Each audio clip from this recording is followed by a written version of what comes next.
ಇನ್ನು ಬೆಳಗಾವಿಯಲ್ಲಿ ಕನ್ನಡ ಶಾಲೆಯಲ್ಲಿ ಕಿಡಿಗೇಡಿಗಳು ಒಂದು ಕೃತ್ಯವನ್ನ ಮಾಡಿದ್ದಾರೆ. ಹಾಗಿದ್ರೆ ಯಾವ ರೀತಿ ಕೃತ್ಯ ಅಂತಂದ್ರೆ, ಶಾಲೆಯ ಕಿಟಕಿಯನ್ನ ಒಡೆದು ರಿಜಿಸ್ಟರ್ಗಳನ್ನ ಹರಿದು ಹಾಕಿ ಕಿಡಿಗೇಡಿಗಳು ಈ ರೀತಿಯಾಗಿ ಒಂದು ಕೆಲಸವನ್ನ ಮಾಡಿದ್ದಾರೆ.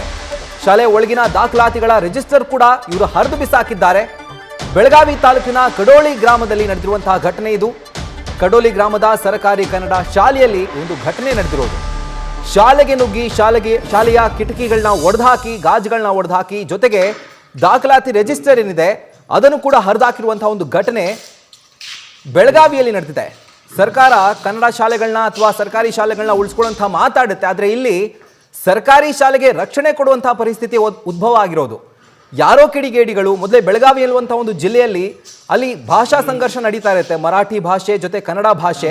ಆದರೆ ಇಂಥ ಒಂದು ಸ್ಥಿತಿಯಲ್ಲಿ ನಮ್ಮ ಕನ್ನಡ ಶಾಲೆಗಳಿದಾವ ಬೆಳಗಾವಿಯಲ್ಲಿ. ಹಾಗಿದ್ರೆ ರಕ್ಷಣೆ ಕೊಡೋಕೆ ಪೊಲೀಸರು ವಿಫಲರಾಗಿದ್ದಾರಾ, ಸರ್ಕಾರ ಕೂಡ ವಿಫಲವಾಗಿದೆ ಅನ್ನುವಂಥ ಒಂದು ಪ್ರಶ್ನೆ ಈ ಕೃತ್ಯ ಉದ್ಭವ ಆಗುವಂತೆ ಮಾಡುತ್ತೆ. ನ್ಯೂಸ್ ಫಸ್ಟ್, ನಿರ್ಭೀತಿಯಿಂದ ನಿಮ್ಮ ಪರವಾಗಿ.